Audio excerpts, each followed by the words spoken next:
Good afternoon and welcome to Live 605, or should I say Live 305. We are broadcasting, streaming live to you slightly earlier, and I'll explain why in a moment. Before I do that, welcome to all the viewers on YouTube, on Facebook, through our Facebook page, and of course through my own personal profile, because I am a glutton for punishment. I'm your host, Con Kazantzidis, aka Shave the Man, the name that has followed me around. In fact, it follows me around every day because I have it on my van. It's a shave. I've decided that I should brand myself well and truly and use it as a number plate. Well, let us know if you're new to here, and I suspect there may be some new people watching this afternoon because we're a little bit earlier and there is a rather, I have to say, unfortunate scenario that has occurred in most states in Australia, and that is that we have gone into, by government decree, into a lockdown because COVID is unfortunately seems to want to stick around. It loves Australia so much. The rest of the world is now going to the Foo Fighter concerts and doing things. They're attending parties, and we are attending lockdown. So that means that I come to the store, we fulfill the orders as per usual. This is what it looks like during the daytime, mind you. So it's kind of it's very different, I know. In fact, if we're doing lives during the summertime, it'll probably look very similar to this. Welcome. No matter where you are, big hello to Leon. Hello, Leon. G'day. How are you? Nice of you to join us on YouTube. Remember, you can catch these videos live after the fact on YouTube because Facebook tends to munch them up, puts them through a meat grinder, and then you never see them again. I don't know where they are. It's very hard to find things on Facebook unless you favourite them, but then again, who would do that? Paul, good afternoon, kind sir. I hope you're doing well, and I hope the family is well during this rather lockdown, which I think is kind of necessary. Hi, Dave. Nice to see you on the live. Yes, and you're probably seeing me now because you're at home, like all of us. Well, the doors are locked. No one can come here and see us. Well, we can definitely send things out. So it's business as usual online, but not so much in store, where we've completely eliminated that from our repertoire for now. Steve, no lockdown out there. Good. I'm pleased to hear that. Out in the out west, the western part of New South Wales. I hope you're well. I know you had some mice and things. Now we've got lockdowns. I mean, what next? I'm scared to ask. And so when I usually get scared to ask things, I normally have an espresso, and this is what I'm doing right now. So excuse me, will you? Today's show will be slightly different. Usually I come on here and talk about things and you know, whatever the case may be, but this afternoon I've decided, in my stupidity, to make it a free-for-all. You can ask me whatever you like, within reason, of course. I won't disclose my zodiac, my blood group, or what I have in the bank, or what I don't have in the bank, I should say. Yeah. Anyway. So if you're new, type new in the comments below. That helps us to identify you. Hello, Lenny. Hope you're well. Yes, I'm sure you're probably in lockdown too. Lenny does a wonderful job. She's my favourite optician. Works with people putting wonderful spectacles on their faces and does a mighty fine job. Hope you're well, Lenny. I don't know why we're in this situation again. Let's not go there. Anyway, so again, as I said, it's kind of a sort of we're freestyling. I mean, if I was into poetry as much as I'd like to be, I'd be a beat poet. This would be the time where I would improvise and I would say things, and you know, and there'd be rapturous applause when I finished, and that would be it. Good morning, sir. Where have we got? Please don't complain about lockdown to us in Victoria. Yeah, I know. Look, there's a rivalry, and it's silly. It's really silly. I mean, I don't care where people are from. This really affects everyone's life. It affects. I mean, the obvious effects are financial. The less obvious ones, and the ones that I find are more serious, are the psychological effects. People just think, oh my God, not again, again and again. And I feel for our Victorian friends, because they've had it really, really bad. So Lenny is an essential worker. Well, I knew that, Lenny. You're very essential. You're essential to lots of things happening in the good suburb of Marrickville and beyond. Good morning, Chris. Nice to see you on the live from YouTube. I'm really delighted that people are sort of decided to look at us on YouTube. As I say, these videos all end up there anyway. Becomes a repository for all this for all these videos and lives that we do. Matt, hi, nice to see you on the live. It's one of those things. Yeah, we're just going to have to sort of freestyle it. And the reason I don't want to be here till 6:05 waiting to do this, because there's no need to be. After I finish this, I'm just going to go home. I mean, that's it. So that's why we're on early. Tell us about your regular shaving routine. I know I'm asking again. Yes. Okay. Look, first and foremost, well, maybe I should tell you a little bit about why I got into this, and then I'll talk about why I got into shaving. If you haven't heard the story before, buckle up. I mean, what else are you going to do? If you're in Australia, you can just suffer, right? And you have to hear the story again. But basically, I came to this because I kept ruining my collars, right? My shirt here. In a former life, I almost always had to wear a tie, and with the tie and my beautiful neck, quite substantial neck, I would, turning around and doing what I did through the course of the day, I would always ruin my shirts, completely destroy the collars. And that was because I didn't like shaving too closely on my neck, because I would get irritation. And that irritation would also mean that I would irritate my poor shirts. Perfectly good shirts would end up being dust cloths in about 3 months. Like, it was really bad. And I would try and remove all the fluff and try and remove on the top of the collar to try and get them right.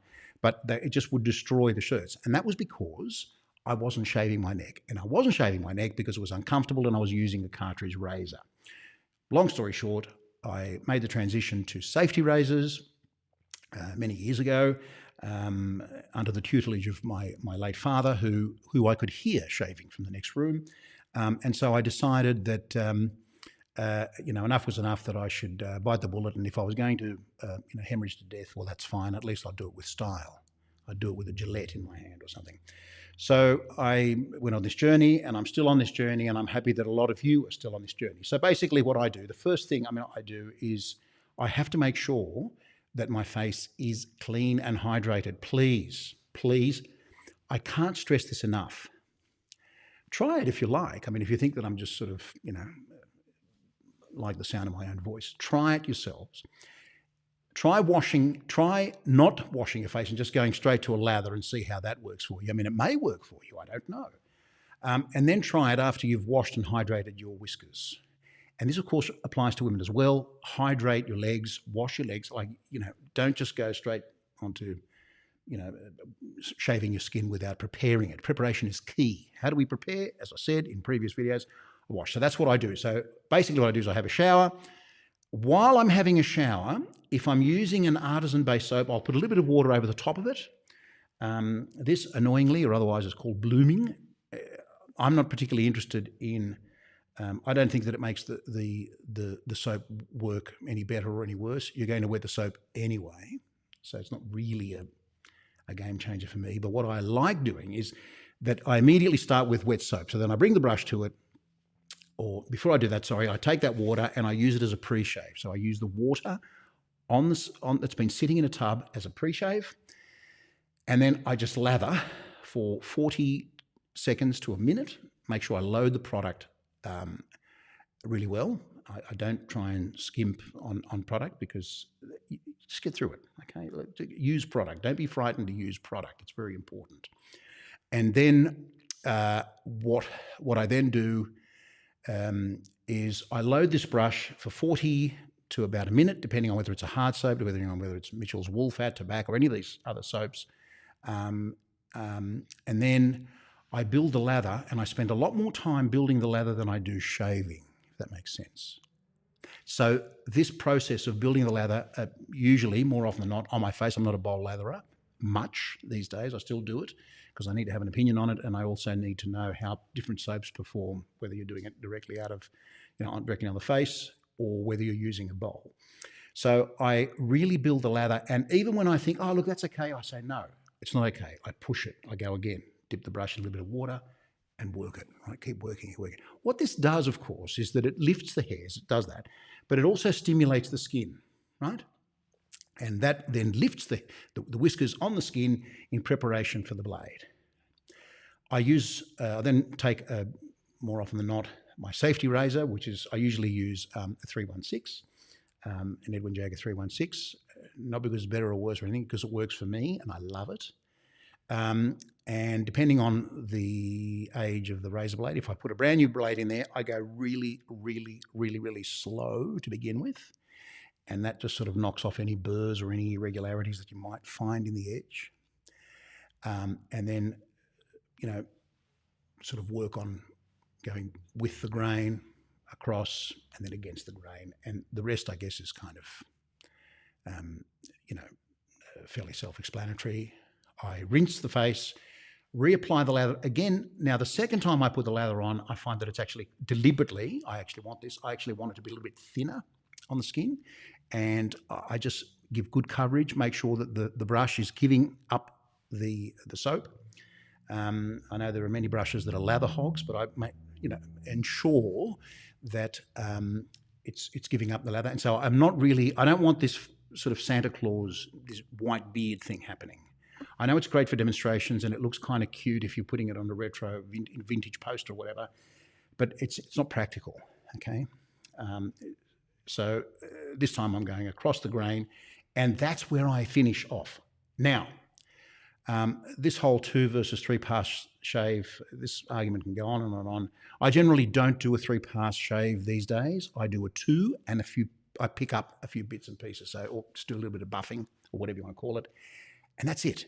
Why? Because for me, I need to be able to shave again very soon. If I do a 3-pass shave and it's baby butt smooth, then I'm not going to be shaving again for 2 days. And I can't really do it because then I'm going to start wrecking my shirts again. There you go. See, we've come full circle. So if I don't want to wreck my shirts, I make sure that the neck and everything in that area around the Adam's apple, as you know, Dave, because we've had this discussion before, is one that you really need to go very slow on, and just use short. None of this business of it's not an aircraft carrier, where you're launching off razors off your face. It's just right. That's it. It's finished. Did you like how I used that was improvising? Come on, that's a 10 out of 10 for effort, surely. Improvise using my finger as a razor. Any other questions? Hi, Con. Hope you're well. Yes. Hi, Tracy. Wow. It's nice to see you on here, Tracy. That's very nice. I might have a coffee now. We're having a coffee together, virtually. Yes, Tony. It's an early one today. As I said, I'll be doing this and then going. I would have loved to have stuck around here till 6 o'clock, but it ain't happening because it's getting cold as well and we're in lockdown. And that's that. I'd rather go home and sit in front of the fire, to be perfectly honest. But, of course, I'm committed to this. This is why I wanted to just do it a little bit earlier. I am frustrated that I cannot get regular supplies of my preferred shaving product. Can you tell me the issues regarding restocking products from overseas and from your perspective? Leon, I love you. Thank you. This is a question that I had anticipated. And in fact, I was going to load up a graph, and then I thought, hang on, that's disingenuous, because what it says is, I know you're going to ask me this question, and therefore I know that I'm going to answer it, and therefore I'm going to. There are a number of things that need to that I thank you firstly for the question, because I think it gives me an opportunity. People think I zig and zag and avoid the question, but it's one. So there's a couple of things. So COVID has changed overseas shipping in a number of ways. Let's firstly look at by sea, and that's not something that affects a lot of what we carry, but it affects some of the things that we carry. Now, by sea, generally speaking, there's a sea freight index, right? This is a thing that's traded. It's an index. It's like a commodity that goes up and down. And that, for all sorts of reasons, has gone up to 5 times. So where they said ship by sea because it's less expensive and it's more economical, it makes good business sense to ship things across by sea, that now more economical thing costs 5 times more. Why? Because, to put it in the briefest possible way, so apart from the disruptions that quarantine and, the swapping out of crews and all that sort of stuff on ships, you're not going to believe this, but there's things like container shortages. So there are containers sitting on wharfs in places where they're not needed, and there are people and stevedores and people that work in docks that need containers and they can't get them. So containers are one thing, and that slows things down. Slowing things down costs money. That then feeds into this whole elevation of price and so on and so forth. So if you're shipping things, for example, the things that we ship out of the United States, usually more often than not come from Long Beach, so from Los Angeles. So that's where most of the things come from. And if you were to go to Long Beach now, there'd be all these vessels out at sea, 1 or 2 nautical miles away, just waiting there to be given clearance to come in and so on and so forth. So there's a backlog. That's the first thing. Right. A lot of things, however, come to us by air. And what's happening with air is this. Most commercial airlines do not make their money carrying people. So whether you're travelling economy or coach, for our overseas friends, whether you're watching you're as I say you're flying to wherever it is in the world, you're only providing the creme de la creme, the cream for these airlines.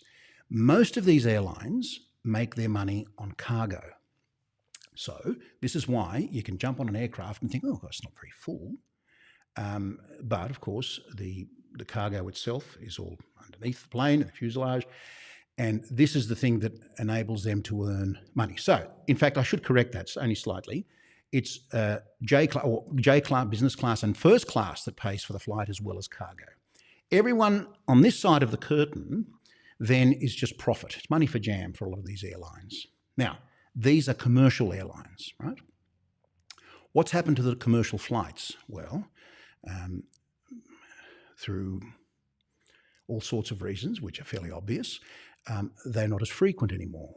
Now, when you decrease the frequency of flights, people are trying to get their cargo onto these, and organising a cargo manifest for a lot of these carriers becomes an absolute nightmare. It's a nightmare anyway, but it becomes an absolute nightmare. So that means players like UPS and FedEx and DHL, who are carriers that have their own aircraft,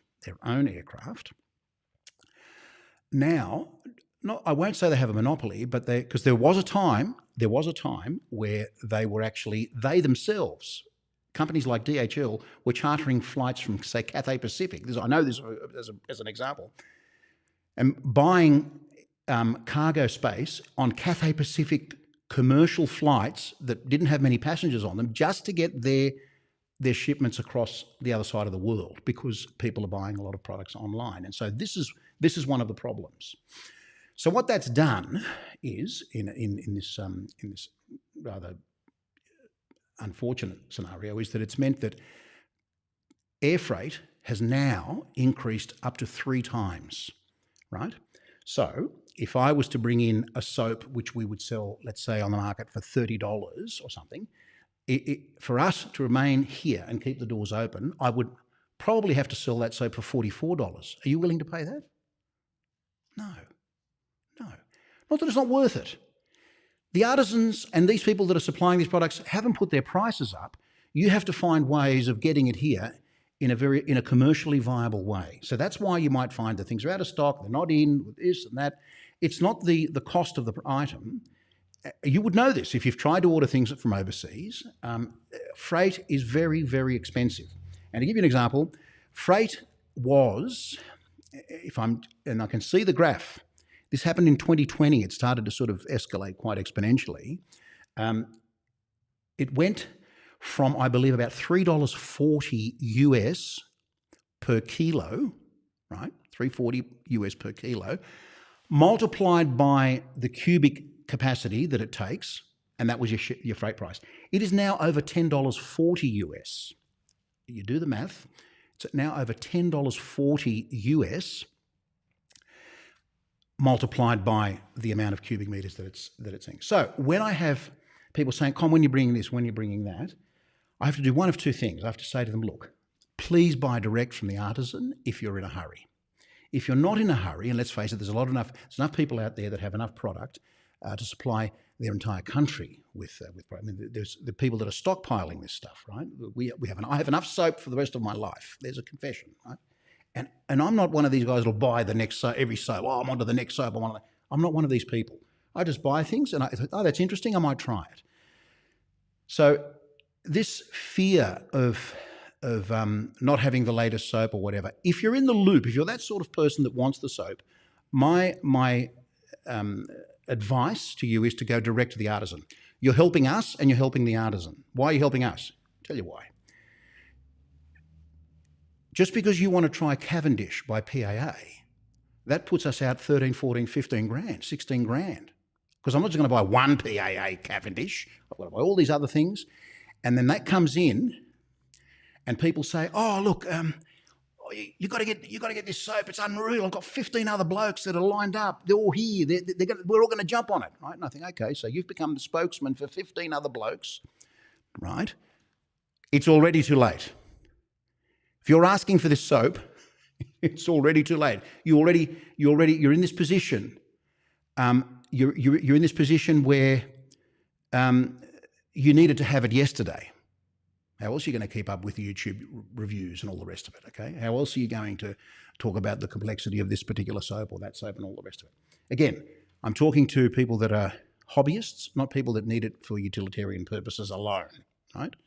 And we've had that discussion before many, many, many times. So the shortest answer is things are out of stock because if they were in stock, you'd probably think, A, they were very expensive, simply because it's just not viable. It's not viable to bring this stuff in and wait for that to return. As a business, you need to move products. That's the key. Keep them moving. Now, in our very, very small world of traditional wet shaving, me buying a soap and Fred down the road buying a soap, whatever, is not product moving. That's just 2 or 3 or 5 or 10 or 15, even 30, even 50 enthusiasts buying that. Is that enough to keep a business going and sustainable? That's the question. That's the challenge that we have. Matt Watson. I love PAA products, as do I, Matt. I think they're really good products, but they've been missing in action for a while. They have. Douglas and Fran do a wonderful job. And if you really, really want their products, if there's something that you desperately want, then I would suggest you go directly to them. Otherwise, I ask for your patience. I know you've been patient, you've been understanding. A lot of people have asked this. And so it's a problem.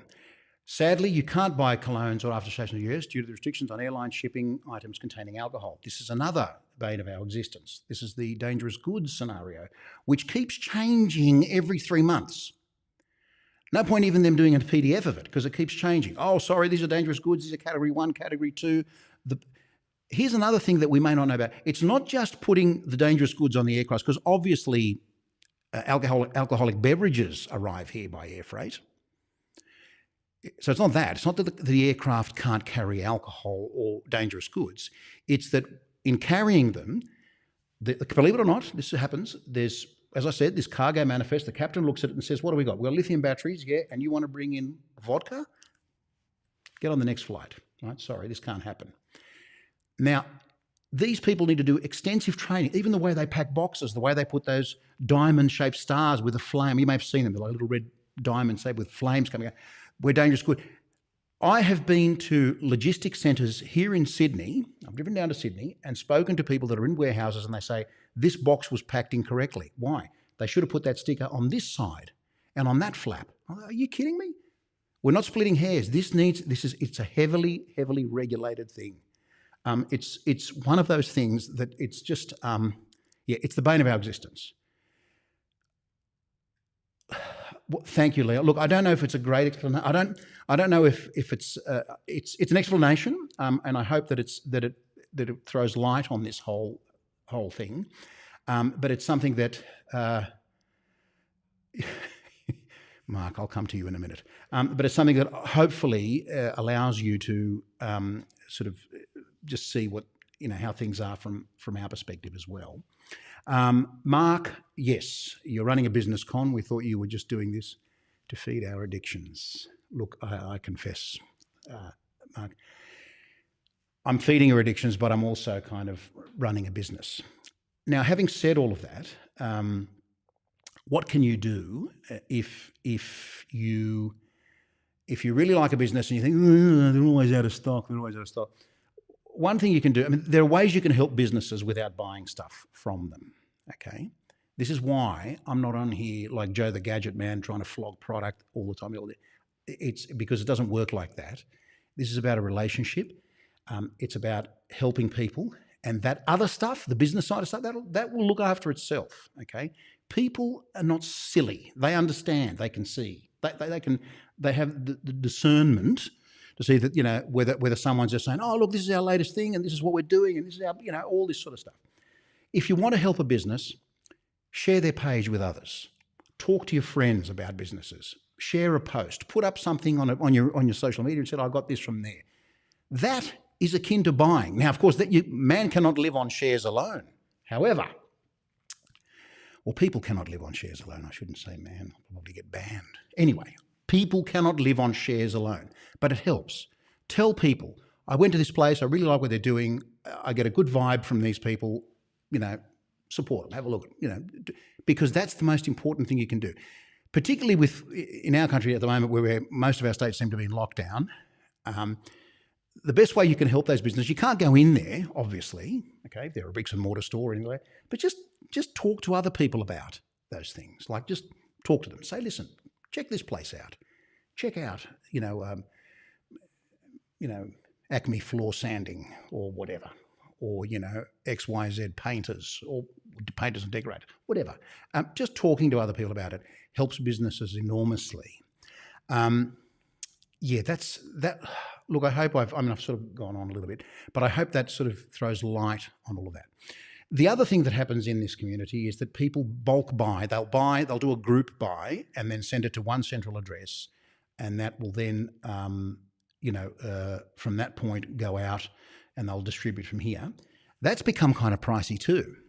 So I don't know what the solution is. Do I think the prices will come down? They will have to, because it's unsustainable. A lot of businesses are struggling. Particularly businesses that are in logistics. We've had a number of suppliers that have sent direct emails, and said, look, this year's going to be tough. Whatever, we're steep markdowns and all this. And I know that a steep markdown, that steep, is hurting that business, right? But they need to get the ball rolling. So we're in a very precarious position here. Nick, hello from Malaysia. Well, that's wonderful. Nice to have friends from Malaysia. I'm new. Welcome. That's so nice. Yes, Malaysia doesn't have much artisan soap, only Tobs and Razor Rock. Yes, I know. This is how Australia was probably 2013, 14.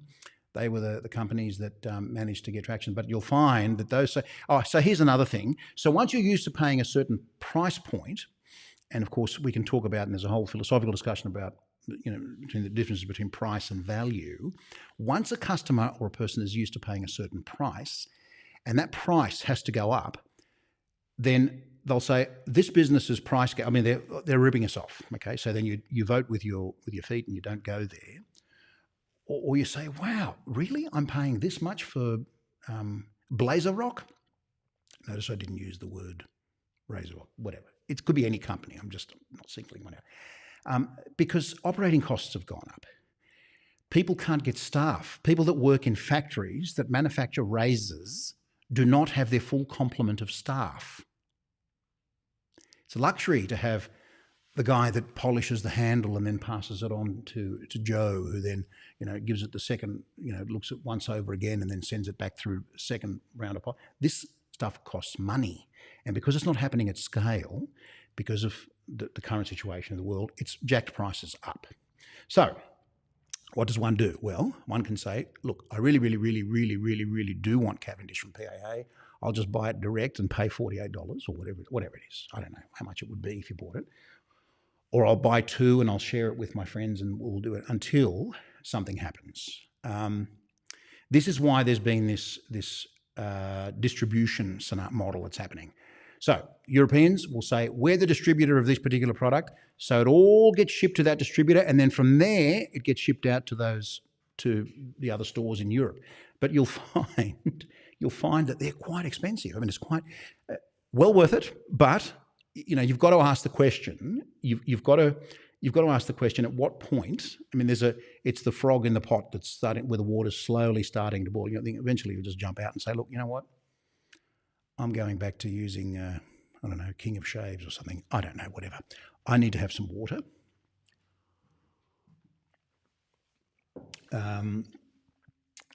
Look, there is another thing. If you're not subscribed to our newsletter, please do so.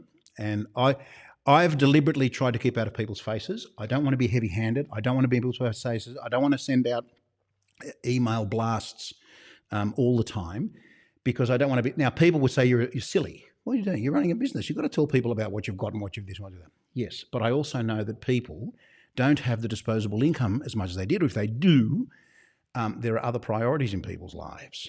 So we need to just understand. It's a bit of a give and take. Mark, it's a good reminder, Con. That was not a negative comment. I think sometimes our expectations of liars in this small market are completely unrealistic. We need to support those who support us. Look, yes, I agree with you, Mark. And yes, I didn't take any offence. It wasn't a negative comment at all. It's a comment I hear frequently. But yeah, it's the cost. See, if I said, look, I could get, and we'll use PAA because we're talking about, if I could get PAA Cavendish to you for $48, right? $48. Would you be prepared to pay that? One thing I've noticed in business, and I've known this for quite some time, what people tell you and what they do are two different things.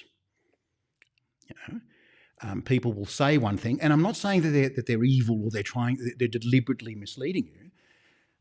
A customer or a person will say, oh, I'm going to do this, and yes, I'm really, really keen about that. And then when they leave or when they think about it, they say, look, I am keen, but I'm sort of lukewarm on it now, and now I've sort of gone off it completely, and that's all left me. So there's a lot of impulse there. And so what happens is, if a business responds to every impulse from every customer, that business will soon go under. If every business responds to every impulse from every customer or everything that they say they're going to buy when you've got it, then they would go bung, right? They would go bung. They would be, bung means finished. That's it. I mean, it's a very, very, it's that kind of thing. It's very interesting. Paul, absolutely right about building relationships and connections. Is it bad that I don't like people? Depends what line of work you're in, Paul. Watch Black Books again. Anyway, Black Books, what a show. Wear their T-shirts. You'll be surprised how many people are intrigued by the name alone. Great conversation starter, I found. Thank you, Starthy. Yes, I know that you represent, and I also know that you represent with your coffee mug. Look, they're little things. Look, it doesn't... A lot of people have said, go for the influencer market, jump onto some person that's on Instagram and really flog them, send them stuff, whatever. Yeah, I'll send them stuff. And great, that's fine. I'll send you more than stuff. The thing is, getting the product out is just one of those things. I'd rather people have discussions and talk to each other. Now, I know there's not much talking happening these days because people are isolated and all the rest of it. But yes, doing things like wearing a T-shirt, like talking about them, this whole fanboy thing, you're a fanboy. Most solid multinational businesses started or have a very, very strong fanboy base, and it's all built on that. And not everyone's a fanboy, but I'm sure there are strata that where it changes, where the further away you get from the enthusiast, you'll have other people say, yes, I can see the utility in this product. It's a great product, and I'm happy to use it. You don't have to be a fanboy. Not everyone has to wear the T-shirt, but I'm glad that you do, Stuffy. And have you not been mugged yet? Has that not caused any problems for you wearing the straight whisker T-shirt? Anyway. Hello, Thorsten. Now, hearing from you again just made my day. Thank you very much, and very interesting thoughts so far. Unfortunately, I've got to leave. Hope to see you again soon. Thank you very much. Thank you for tuning in. It's no need to apologise. I thank you for joining us. I think it's a very, very important thing. I think it's what have we got here? Another comment. Yep. Have you ever done a shave vid? If not, why? I have, and it's never left the cutting room floor. I do it. I look at myself and I think, oh, really? Why am I doing this? And there are a lot of shaving videos out there. A lot of people who do them. It's a fascination too. I don't know. Maybe I will. Maybe I will do one. I don't know. I've even got them on my phone. But I just haven't had the. I don't want to do that to you. I don't know. I don't want to do that to you. I've also stopped doing review videos as well. I don't review videos I don't do review product videos anymore, and we can talk about that too if that's of interest. Why I stopped doing Shave the Man review videos and all the rest of it. And there are some very obvious reasons, and then there are less obvious ones. The obvious ones are that people would think then there's a conflict of interest. It would jeopardize the integrity of the review if people thought that I was selling these things. And of course, you're going to say great things about things you're selling and so on and so forth.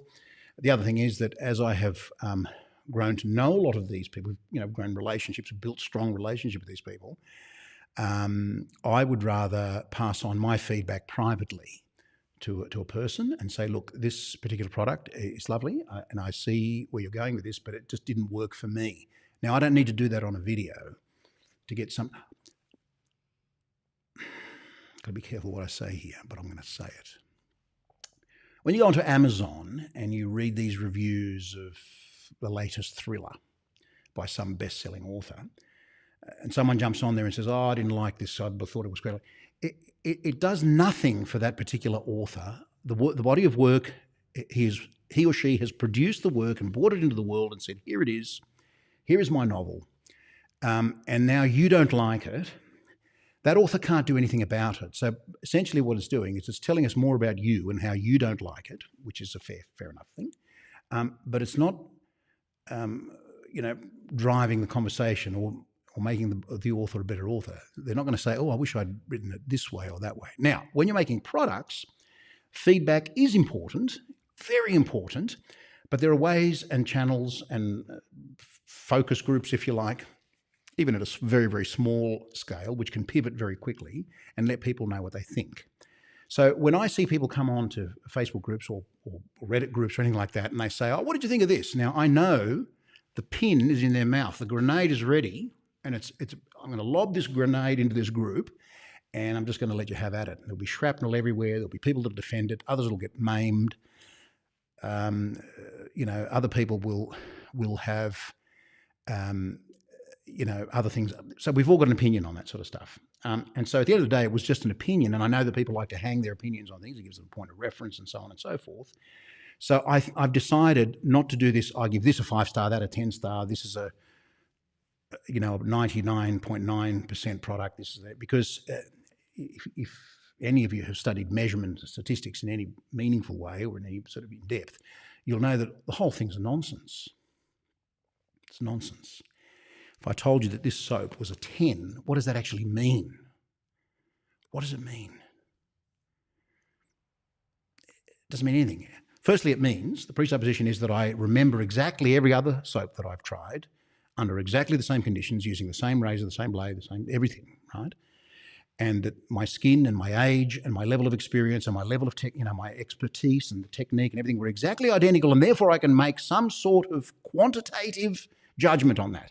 So what I do is I say, I really enjoyed this soap, or I did not enjoy it as much. That's it. That's it. That's it. This is sort of, it's like a social Darwinism or something. I don't know what it is. We all want numbers and things, and we want to peg things on, this is a 990 soap. Come on. Bring me an 84 soap. Bring me the soap that's 84 and one that's 63, out of 100 and we'll talk. Bring me the soap that's 32.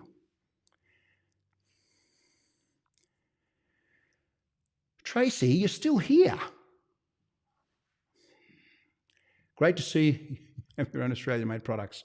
What is the top-selling female razor? Okay.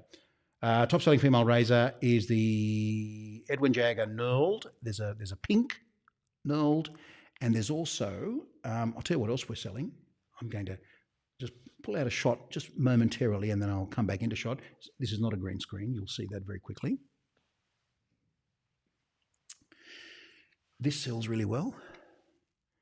This is the Broman. I don't know if I can show you. There it is, the Broman. It's not Australian made. Very mild. It's a great little razor. It pivots. It has the same sort of mechanism that a cartridge razor does. If I can just show you that. And it's doing really, really well. And I'm in trouble now with that particular razor. If I can get myself in focus, I'm in a lot of trouble with that razor because stocks are now running low, and I've been in contact with Broman and said, why didn't we order 5 times the amount and all the rest of it? Of course, we ordered this. It was a long story, long and whatever story about it. So you can't buy these razors anywhere in the world. Just so happy. See what happens? You just hold off. Sometimes it pays to be second or third or fourth. And not be an early adopter. As it turns out, it was not our fault, and actually it wasn't the manufacturer's fault. There was all sorts of things going on there, but we're selling out of those razors very, very quickly. I'll put a link down there and you can have a look at the product a little closely yourself. It's very, very important that if you like something, if you go into a store, be it an online store or a bricks and mortar store, and you like something. So what we do, we have this is a process, the brain. The brain says, I'm going to put all these things in my cart. This even happens in supermarkets. People put things in their cart and then they start to cull or to just remove things, right? And because you think, oh gosh, I've overloaded this thing, I better remove it, or I better abandon my cart, or I better do whatever I do. Because we speak to ourselves and say, right, do I really need this? Do I really need this? Chances are you probably don't really need it, and you don't really need to complete the sale and go through with it. But if you really want a product, what I would suggest, and this is another thing that would help businesses, is buy it. If it's there and it's in stock, buy it. Don't walk past it and say, oh yeah, I'll come back to that. You won't. You just won't. And that's okay too, because if you don't come back to it, well, great. I mean, it's not a biggie. You know, it's not really a big issue. So yeah, look, I guess what I'm saying is that these things, a lot of these decisions are quite impulsive, and you know that's what I would. Texas, we got someone from Texas. Can we see who's that? G-Hub 99. Okay, sad to hear the lockdown on your side of the globe. Good to see you online. You hit my phone randomly, and here you are. Well. Thank you, sir. That's very, very kind of you. Yeah, look, lockdown, this is going to, look, okay. So here's the thing. This is going to keep happening, right? All over the world, people are going to go in and out of partial lockdowns and all the rest of it. And it is what it is. It's one of those things that we're just going to have to live with. It's the new normal. Okay. I want to talk about something. Speaking of new normal, I'm going to talk about something new because there was something that I needed to discuss, and that is the Oaken Lab products. Now, Oaken Lab for us, in terms of logistics and in terms of distance, are only up the road. Not really. They're a 7-hour flight away, so they're quite close. And this is the thing that what I'm looking forward to with, say, products like A&E, is that they will have a distribution hub closer to the Asia Pacific and Oceania. So that means that costs will be driven down. That's the only way to do it. So people that were shipping out from their location where they were making that product, if you can, I mean, a lot of businesses can't do that. I mean, you need the means and the resources to do that. But if you can, you have someone distribute on your behalf, or better still, you make the product there and then ship it from there, and that keeps prices quite reasonable and less prohibitive. Okay, so a couple of things. I want to talk to you about a group of products which I think are really, really cool. And these are in store at the moment. We've had a restock on these. So we bought in all the favourites, Batavia Barber, and Far Afield, which is beautiful, really, really, really nice. I mean, these are really, really great products. And Earth of Mankind, which is spicy and quite warm and great for the wintertime because we're in winter here. Realise that those of you that are living in the Northern Hemisphere are having quite warm days at the moment. So we decided to bring in these soaps, not only because we heard really, really good things about them, but because they had changed their formulation. This is the version 3 formulation. Now, I thought the original version of Oaken Lab was decent, and it did quite a capable job. This one here, I've been shaving with it, and I needed to have an opinion on it because I need to talk to people about it. It's good. Yeah, I'm really enjoying. First of all, the consistency. It's kind of so the first thing about this particular soap, and this is the Plein Air. If I can just show you that Plein Air, which is a reference to Claude Monet and the haystacks, because this is beautiful thing about Oaken Lab is that they just don't say here's the scent profile. The thing I like about it, apart from the aesthetic, and it's a lovely aesthetic, it's not it's just a label sort of tub and all the rest of it. The thing I really enjoy about this is that there's an attempt to evoke some feelings around this. Okay, so we're looking at, this is meant to be late summer. It's, haystacks, fennel, warm light, all these sorts of things. Now, it might sound a bit arty-farty and all the rest of it, but I think it's actually it's lovely because it prepares you for what you're about to experience. And the scent on this is just lovely. I'm not a fan of fennel, and I'm not getting much fennel in this. I mean, there's a little bit up front. Oh, okay, so here's another thing.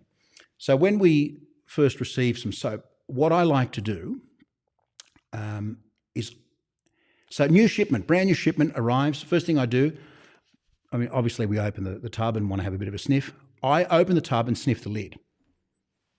I go to the lid first. Yeah. I go to the lid first. And then I go to the product once, twice, 3 times. And if you know anything about wine tasting or whiskey tasting or any form of tasting, you need to go back 2 or 3 times to get a real sense. Because what you're copying, I mean, remember, this thing's been sitting in this thing with a lid on it, okay? And you're not going to get a direct... Just doing this is like taking a snapshot and someone's one eye shut, the other open, blinking, halfway through a sneeze. No. Stay with it. And I mean, this is beautiful. It's really, really, really, really nice. And I've noticed that the consistency of the soap, I don't know if you can see that. I'll try and get it in there. There. It's really, it's different to the previous formulation, obviously. I mean, it's version 3. But I found this to be quite, so it's quite thick. It's not pasty, but it's quite sort of thick, and it can take a lot of water. You can throw water at this thing, and please do, because it will reward you. And I've been shaving with, I shaved with it this morning and thought it was just, amazing. And the scent on it is just lovely. I finished it off with the aftershave splash, which is mentholated. So it gave me the impression that the sort of the feeling that I was using an alcohol-based aftershave, and there was no alcohol within Cooee, but it was just beautiful, beautiful. And the other thing is I can get wafts of it through the day. And when I go outside and I'm hit the cool air, I don't know, I love it. I really love it. Performance is very, very good. And one thing that I noticed that Chris Kerrigan now does is when he releases these soaps, he tells you what the scent strength is, because people are used to sort of nuclear reactor type scents, where you can smell it from kilometres away. This stuff is quite mild, but that's what allows the sophistication to come through. I'm not going to use that word complex. Complex has been overutilized, but it's quite. There's lots of things happening in there, and I really, really liked it. I loved it. So there is a difference because I've still got some of the old stuff. I don't reach for it as much, and to me, there was a tallowy scent about it. I know all tallow-based soaps tend to go down that path, but I really enjoyed it. I mean, I really enjoyed it. I'm not going to give it a rating. My rating is I really enjoyed it. There you go. Look at this face. Would it lie to you? Tracy, fennel is amazing. Yeah, primary benefit, traditionally used in Western herbal medicine and aromatherapy. Fennel seed oil has calmative properties that can help support healthy digestion. Well, there you go. Look, I almost stuck it in my mouth. No, I didn't. That's true, and you would know, Tracy, because you're involved with essential oils. It's just incredible. Eric, hello, Eric. Nice to see you on the live. Oaken is fantastic. Their new V3 is premium. Yes, it is. It is. It is. See, I'm really mindful. I think, if I sat here and said it's fantastic, it's great, whatever, people would say, of course you're going to say that. You've got shelves behind you. No. I'm not that guy that's going to sit here and do that.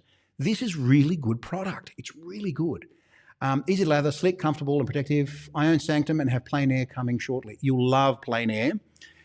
And Sanctum, which is that there, this blasted thing. Yeah.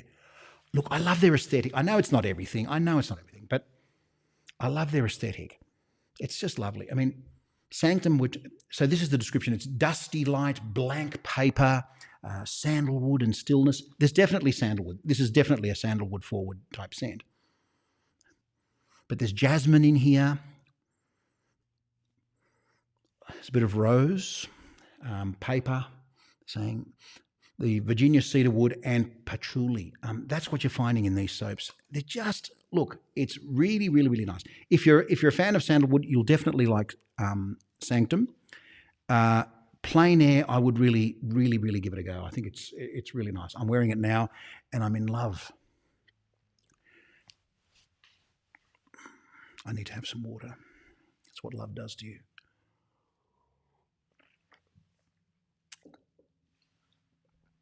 Your mother used to say that you were complex. She really meant crazy. Yeah, I know. Look, we're all kind of complex. In a funny sort of way. Yes, it is sandalwood forward, and it's. If you've been to Indonesia, and so there's an inordinate number of sandalwood oils, fragrance oils, and essential oils out there. But this one is very, very. It's not a art of shaving type sandalwood. It's not a Truefit Hill type sandalwood. You know, where they usually combine it with amber, so it's this sandalwood and amber. This is in your face, right? You actually feel that you're now partaking in something that's kind of, I don't know. I'm thinking Balinese. It's lovely. It's lovely. So yes, it is absolutely is sandalwood forward. So look, it's one of those things. Thankfully, they've come in. They're at a reasonable price point, which is good, and that is because. Okay, so here's look. I'm going to tell you. I'm transparent. Shipping these products here, the cost of shipping these products here was 25% was the freight on these. 25% of the cost can be attributed to freight. And they're not far. I don't know. It's an interesting one. Strong scent, but very pleasant. Yeah, look, it is strong. It's probably one of their the Sanctum is probably one of their strongest. It is probably one of their strongest, I would say, but it's quite lovely. Right. Earth of Mankind, we've already been selling a lot of these now that they've restocked. People are getting notifications if they put their name down. Can you please tell me? And in actual fact, they're getting the notification for a product that was the previous version, not this 3 version.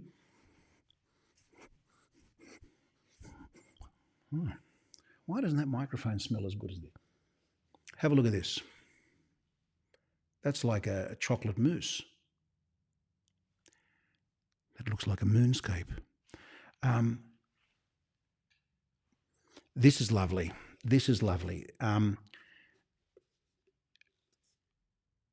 Very, very mystical, very spicy, very warm, great for the winter months.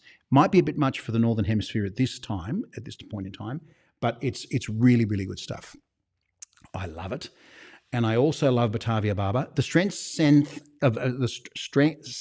strength. Dr. Spoonerism, where are you? Mr. Spooner. Right. The scent strength of these, I think, is a little more than the previous versions, because this was one of the biggest complaints. I'm not getting anything. I can't really smell anything. This formulation allows the scent to shine through. So if you were worried that it was a very weak scented soap, please do not worry. Again, look at that. You can see that.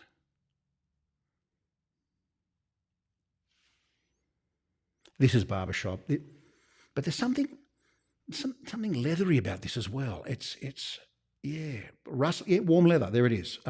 Rustling fan, warm leather, fresh towel. The splashes are great. The soaps are great. I've been here too long. I need to go. Thank you so much, people, for joining me on this live 3:05 or whatever it is now. What time is it? Oh my goodness, it's that time already. I have to go. Thank you so much. Thank you to those who contributed. I'm sorry I couldn't get through all of the comments. There's people from Lithuania there. Hello, greetings from Lithuania. So yes, thank you, Dave. Thanks for coming and going. It's I realise that it's this is the new normal now. So next week we'll probably do a live at around this time as well. Because we're doing this 2-week lockdown. And then beyond that, I think we'll transition back to the 6:05, which is a bit of a slog because we're closing the shop, bang, getting into it and all the rest. So you can see the lights changed behind me. That's what it is. It's live streaming. Anyway, thank you so much for joining. If you haven't joined our newsletter, please do so. It's on our website. Just join. I'm not going to spam you or throw stuff at you. I'll just let you know when new stuff comes out. I figure that's what people want. They just want that. It's just about information. If you really, really want an artisan product and it's not in stock with us, go directly to the artisan if it's something that you really, really want. Otherwise, thank you for your patience. We will be bringing back our stock. We're not phasing out any of the artisans that we have here.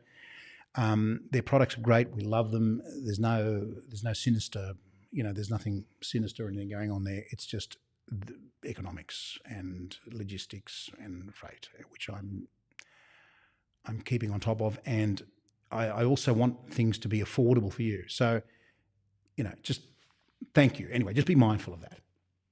Other than that, it's so good to see you. He says to his lens, I know you're out there. Anyway, thank you for watching. We'll see you in the next live.